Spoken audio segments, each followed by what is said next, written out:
Por si las moscas, tenemos hoy a un invitado muy especial. Se trata del ingeniero Cuauhtémoc Cárdenas, a quien hemos convocado para hablar de la publicación de su más reciente libro, que se llama Por una democracia progresista. Ingeniero, muchísimas gracias por tomarnos esta videollamada. Muy buenos días, Guillermo, un gusto estar con ustedes. Gracias por esta invitación, un saludo muy cordial para usted y todo su equipo. Ingeniero, el libro es una provocación para hacernos pensar acerca del futuro de nuestro país y usted lo hace invitándonos a repensar otra vez algunos postulados claves de la Revolución Mexicana. ¿En qué sentido cree que la Revolución Mexicana sigue siendo una guía sobre la cual podemos seguir pensando el futuro del país? Mire, la Revolución Mexicana, yo diría, se inscribe, Guillermo, en una corriente de pensamiento y de acción política que viene desde muy atrás en nuestra historia, yo diría desde las guerras de la independencia, pero sin duda objetivos fundamentales de la revolución pues no están cumplidos. Entonces se ha avanzado sin duda alguna en el postulado aquel de sufragio efectivo, no reelección. Entonces tenemos mejores elecciones ahora que las que teníamos, pues yo diría 25 años atrás, no perfectas todavía, pero falta mucho por avanzar en cuestiones de equidad, esto es de equidad social, oportunidades de mejoramiento para todos, trabajo formal para todo mundo, mejor educación, mejor salud. En fin, yo creo que estas que fueron metas, sin duda alguna, de la revolución, no están cumplidas. Y yo no diría que hay que repetir las cuestiones del pasado de manera mecánica, sería absurdo pensar en esto, pero sí me parece que hay cuestiones que tendríamos que buscar, problemas que estamos viviendo. Entonces, si revisamos a nuestro alrededor y vemos qué problemas existen en el país, bueno, pues está el rezago en materia económica, el escaso crecimiento de la economía, la falta de recursos para invertir en el desarrollo, tanto públicos como privados, la violencia que está golpeando al país por todas partes, la presencia de la delincuencia. Bueno, pues todos estos son problemas que tenemos que enfrentar y que yo creo que nos están demandando un amplio diálogo nacional, una revisión desde muchos puntos de vista para encontrar las mejores soluciones. Y esto es justamente lo que este libro pretende, como usted dice, provocar. Le propongo regresar a estos puntos un poco más adelante, pero quería preguntarle, atendiendo que está usted con nosotros, ¿qué peso tienen las ideas de su propio padre en esta propuesta? Hay un capítulo entero, digamos, en la revisión de las ideas de su padre, de Lázaro Cárdenas, y entonces también extrapola y extrae ideas muy interesantes con las cuales podemos seguir pensando el país.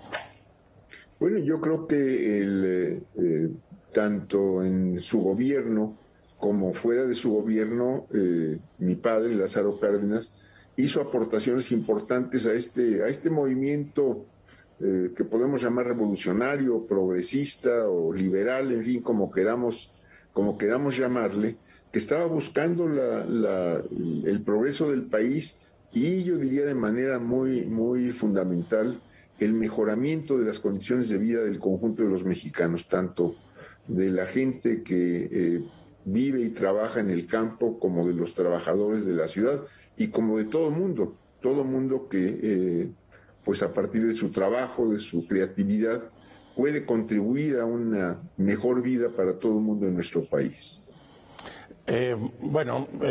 Atendiendo, digamos, a este asunto de que es la Revolución Mexicana y la tradición que recoge de los años anteriores y de las revisiones y adaptaciones que hemos tenido en los años posteriores, la guía, si esto es, digamos, la guía sobre la cual podemos pensar el país, le preguntaría qué cree que ha salido mal en los últimos años.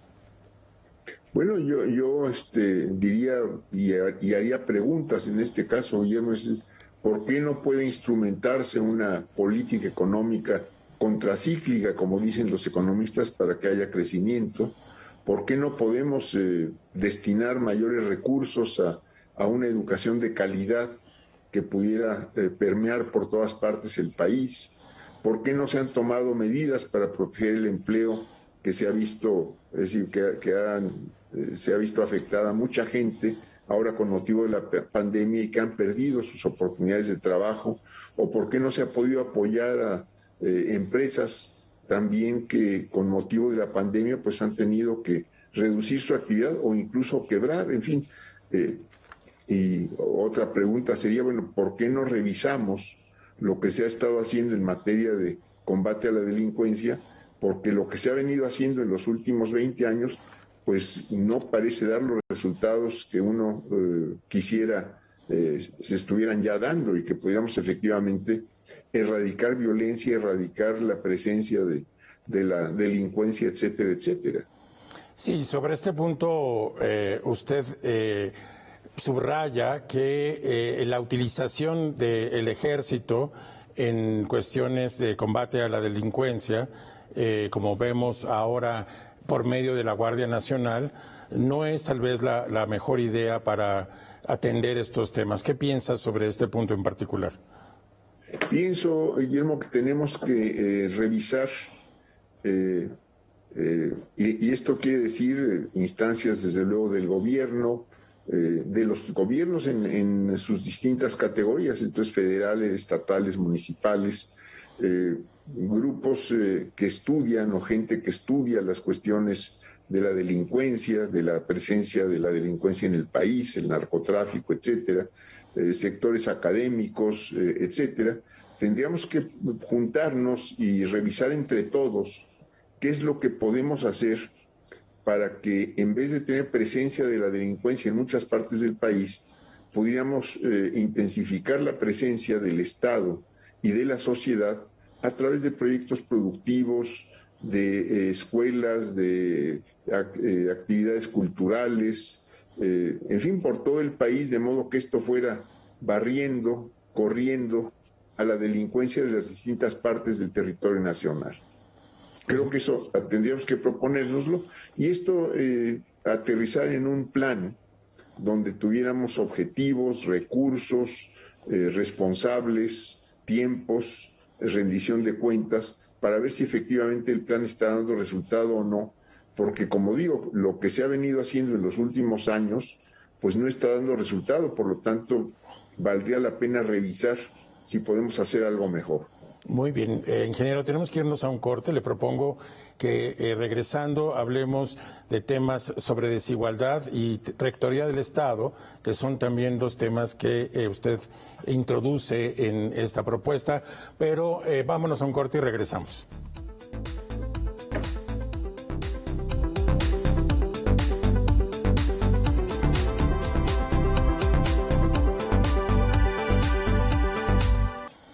Por si las moscas, estamos de regreso. Estamos hablando del más reciente libro del ingeniero Cuauhtémoc Cárdenas, Por una democracia progresista, y estábamos analizando algunos puntos en concreto de esta propuesta que nos hace pensar sobre el futuro del país, pero también mirando sobre los recursos históricos, culturales, políticos, económicos de nuestro pasado.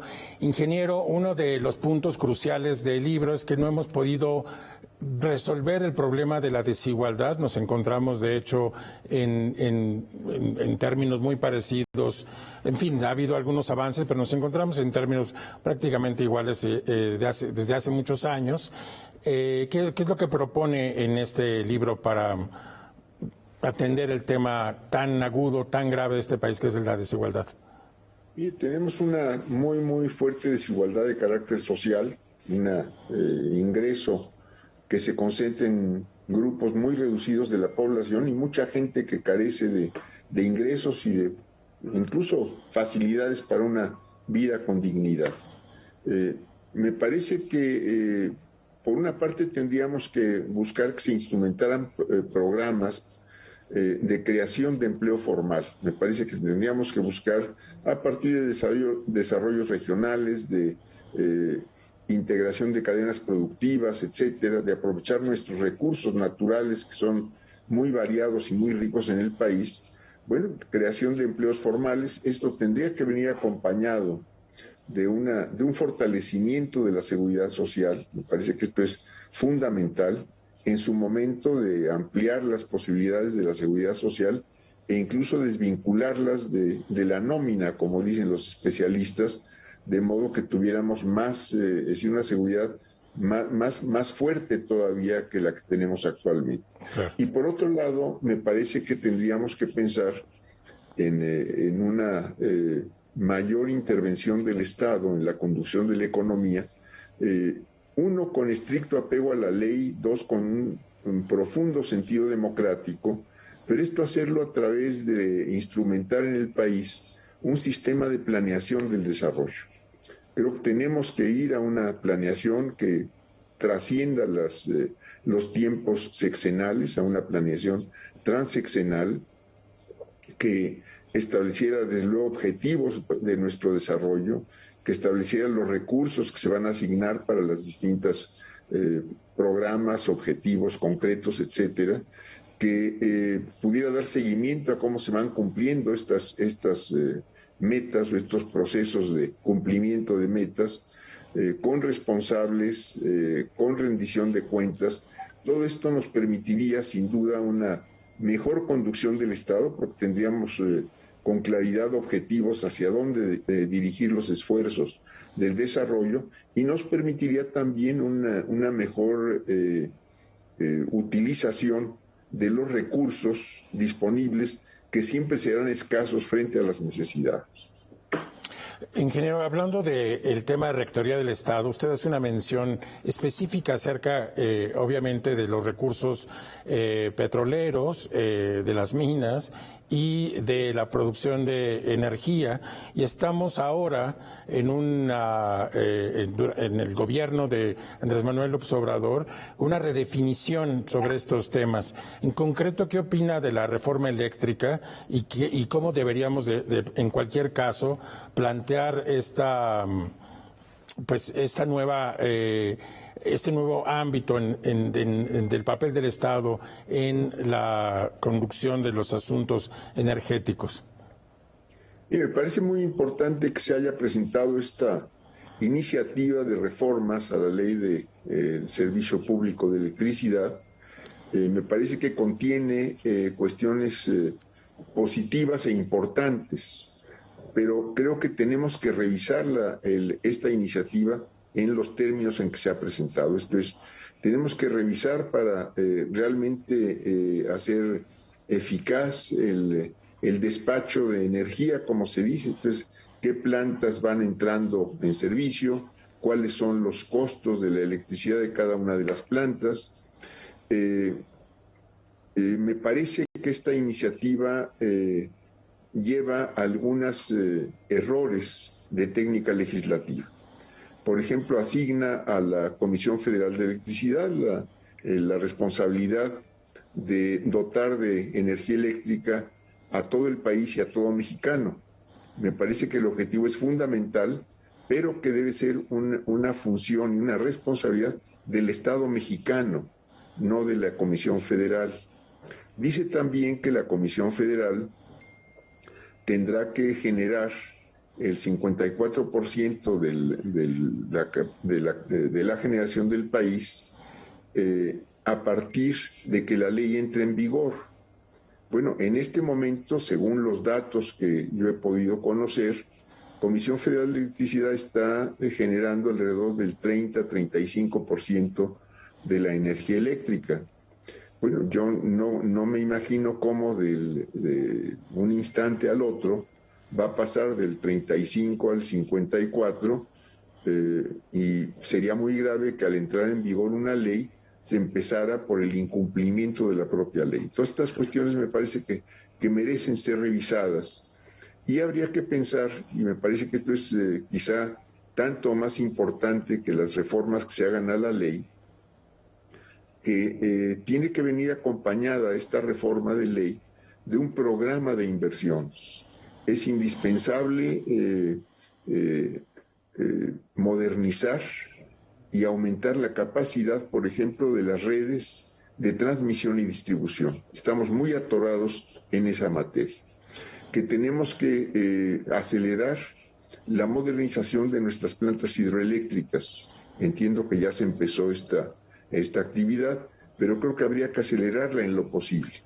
Habría que pensar también en que se dejara de utilizar el combustóleo en las plantas eléctricas, que es un combustible contaminante, etcétera, cosa que es posible además porque si el Petróleos Mexicanos se decidiera, podría venderse todo el combustóleo. Hay peticiones de compradores potenciales para adquirir el combustóleo que ahorita nos está pues ahogando en los almacenamientos, está impidiendo una mayor y mejor producción de gasolinas, etcétera. Entonces, habría que deshacerse de ese combustible, de ese material, y tratar de, al modernizar las refinerías, que es parte de este esfuerzo que tiene que llevarse a cabo, pues también disminuir la producción de combustóleo. En fin, me parece que tendría que verse tanto la ley como las actividades complementarias que en paralelo tendrían que llevarse a cabo para que tengamos efectivamente un sistema eléctrico que dé un mejor sustento tanto a la satisfacción de la necesidad social de contar con electricidad como a la necesidad de dotar de energía eléctrica a las distintas actividades económicas. Muy bien, ingeniero. También se nos ha terminado el tiempo para este segundo segmento. En el tercero me gustaría volver a elaborar con usted esta idea de una democracia progresista. Le preguntaré por qué el término progresista, el adjetivo progresista al término de democracia, para ver a dónde nos lleva, pero regresamos después de este corte.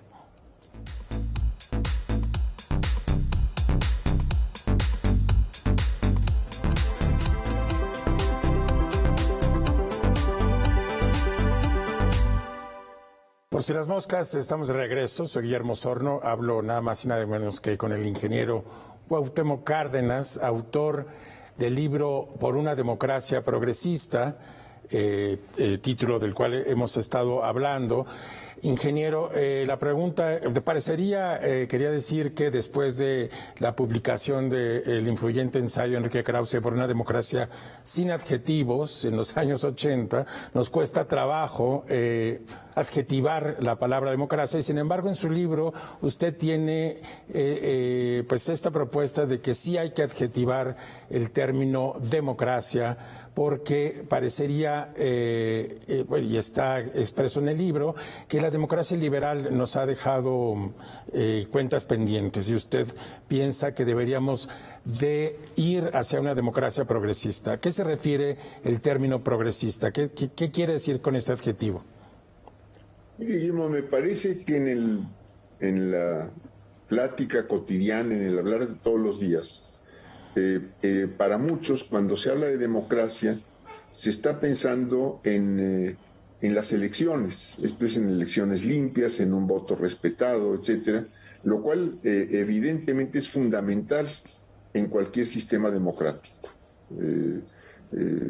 Elecciones limpias, voto respetado, apego a la ley, a las leyes electorales, etcétera. Pues esto es fundamental en cualquier democracia.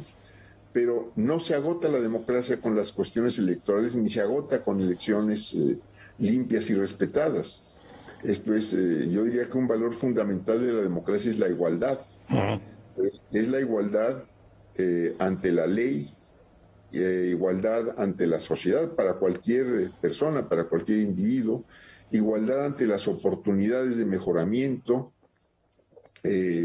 Entonces yo diría que hay una democracia que no se limita o que no tiene necesariamente que ver con lo electoral, sino que tiene que ver con cuestiones sociales, con un ingreso digno producto del trabajo, con oportunidades en las actividades económicas, etcétera.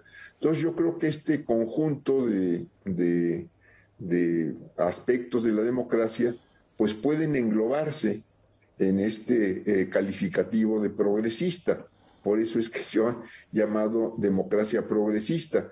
Pero en fin, esto está abierto al debate, pero sí insistiría yo en que la democracia, la actividad democrática, no puede limitarse a las cuestiones político-electorales, que tiene que ir mucho más allá. Son muchos los derechos de la gente que tienen que respetarse y que tenemos que buscar que puedan ejercerse sin ninguna limitación. Derechos, por otro lado, en nuestro caso, reconocidos en la Constitución. Entonces tenemos que darle viabilidad a estos derechos y tenemos que buscar, por cierto, aprovecharía yo en señalarlo, en cómo en muchos casos podemos hacer que estos derechos puedan ejercitarse. Tenemos el derecho al trabajo, el derecho al agua, el derecho a la vivienda, pero no hay manera de ejercerlos. Entonces tenemos que hacerlos exigibles ante el Estado. El Estado tiene que cumplir la responsabilidad de que pueda cualquier ciudadano cumplir efectivamente con estos derechos, además, desde luego, de cumplir con las obligaciones que todos podemos tener también impuestas por nuestra Constitución.